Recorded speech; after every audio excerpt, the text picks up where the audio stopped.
Okay, good afternoon, everybody. So just by way of brief background, so I've been in industry for about 20 years working for utilities up until about a year and a half ago when I started my own consultancy. So I'll be talking based on my experiences working on the utility side. 7 of the years recently I've been living in Hong Kong, so my experience has really been about markets, China, mainland India, Southeast Asia, and particularly Hong Kong, and so that is what I'll be focused on. I've had the pleasure of running about 20 smart energy programs in my time, and a number of those are demand response, and in particular, we ran Southeast Asia's first demand response program started back in 2012 as pilots, and now is part of the operations in Hong Kong. And lots of mistakes along the way, lots of lessons learnt, and I'll be sharing some of those with you. But in particular, really, I suppose the key lesson I've learned over the years. My background is very much in technology, and so I entered into this sort of many years ago, thinking this was all about the technology, and I was very much mistaken. And it is all about the community and all about the consumer, and I'll get to that as we go through the story. So what I want to really talk through is, we started out very skeptically a number of years ago. Hong Kong is a very hot and humid place. Peak demand is driven by aircon usage a few times a year, and people are very busy. So when I was first given this challenge, I figured we were just going through an exercise to report back that it wouldn't work. But basically, the thing that we missed is Hong Kong has a culture of a very family and community-oriented culture. And once we realised that and we could tap into that, we saw some remarkable change. We've heard some comments today that came through in my experience as well, which is, you've got to get your segmentation correct, because there are certainly customers that are just not interested. And interestingly for us, they're very wealthy with a lot of peak demand. We're not interested. And we had to be very careful, obviously, with those that didn't have any demand to shift and could actually get themselves into trouble if they tried to. So, again, it's about getting that middle section and how do we engage. And we also had lots of lessons around the different business type customers as well. Intention of quite often was very positive, but quite often the results were quite negative, and I'll talk about some of those as well. So really just, and my presentation is very quick because I'd rather get into the conversation so I can listen to what kind of questions you'd like answers to, or at least some thoughts on. But what you're seeing here, actually the model is taken from the Brattle Group. They've probably got the largest database globally of demand response programs that they track. This is a number of years old, but the reason I use this slide is because it actually has the results of the program I was running, and you can see those displayed on the screen. So what we found is during the early days, we were consistently seeing 15 to 20% reductions in peak demand. That was across the residential base. We got similar results for the very large customers. We got almost no results for the small to medium businesses. And again, haven't got time for that today, but I'm happy to discuss what our lessons were learned there were. But on the residential side, what we found, and we had a number of different tests that we ran over that time, many different treatment groups to test for things like, do customers respond to just information and engagement, what sort of engagement. We've heard about smart apps, and also what are the pricing incentives that they might respond to.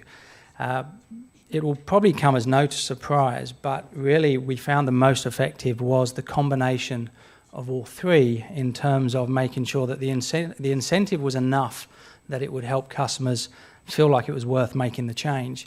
But the engagement absolutely had to be there. At one point, we targeted a group that was responding quite effectively, and we stopped engaging them, just relying on technology and price incentives, and the behaviour dropped off. So very much about keeping up the engagement with the community. What we also found is where we really did make an effort and brought in the community. And this was a few years ago when we first started, but it hasn't really changed too much, in that Hong Kong has got one of the highest penetrations of internet usage in the world, and one of the fastest, and the same for smartphone adoption. and yet the most effective was still basic, the communications. We went out to do community-based messaging, where we went out into the community. We invited them back to our place, but we had a smart grid centre that we invited them in and took them through workshops. And we still found that by educating the community and then getting the community to actually send the message, that was by far the most effective way of getting people to sustainably change their behaviour. Some of the lessons, because you'll see it in the video where people were looking at the information, and we've heard it earlier today, people are not interested in looking at information. We learned that very quickly.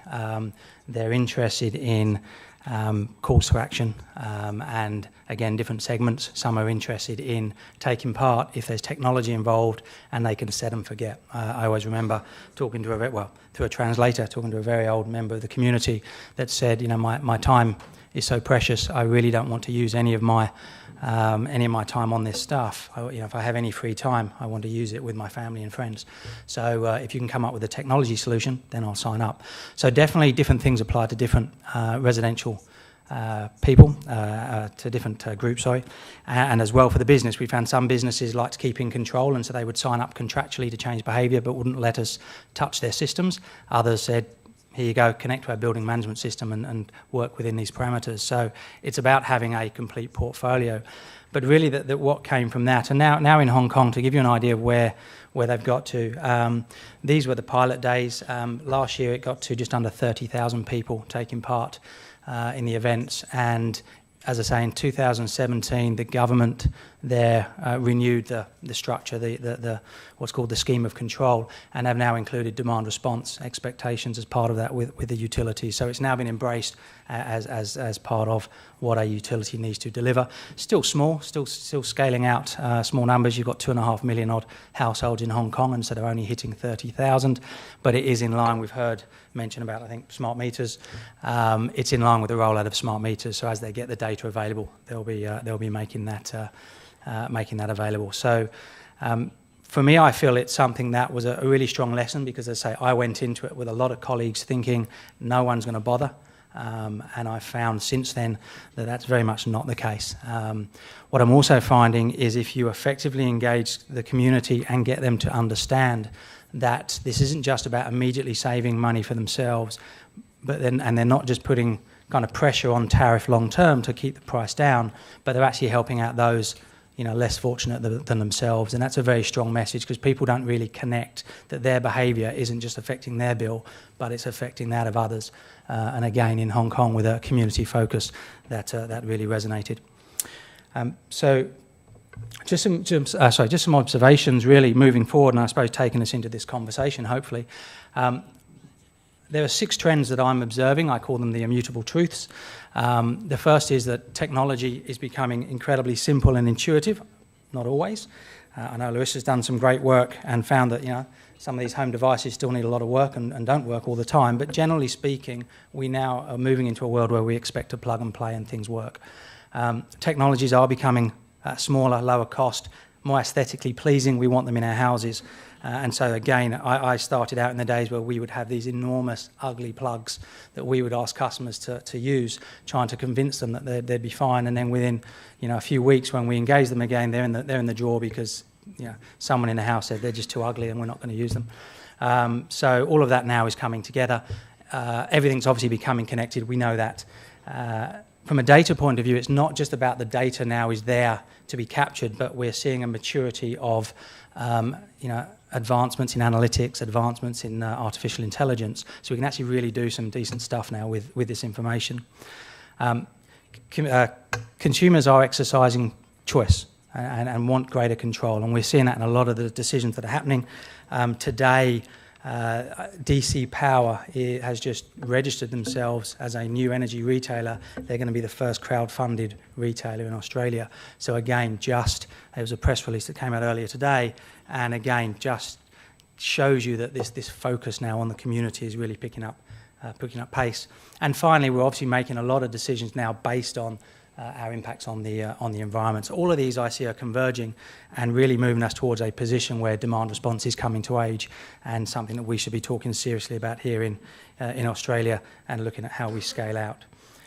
So just to wrap up, really, as I've just mentioned, I think the narrative, that the framing to date has been, I would say, incorrect, in that we've focused very heavily on the utilities, the energy companies saying you have to deal with peak demand, go out to your customers and get them to reduce peak.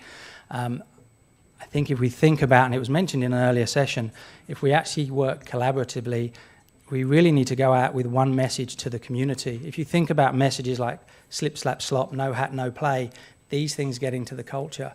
We need to be able to get into the culture across Australia that their behaviour is what's driving, or everyone's behaviour is what's driving a lot of these price increases. And again, it's not just about impacting themselves, but those less fortunate than themselves. So really we need to behave as one and as a community. And the key message, I suppose, I have then from my experience with utilities is that the roadmaps that now are being looked at really do need to take the best interests of the consumer and the community to heart. And in a long term, certainly from what I'm observing, is that will pay dividends to the shareholder. Thank you.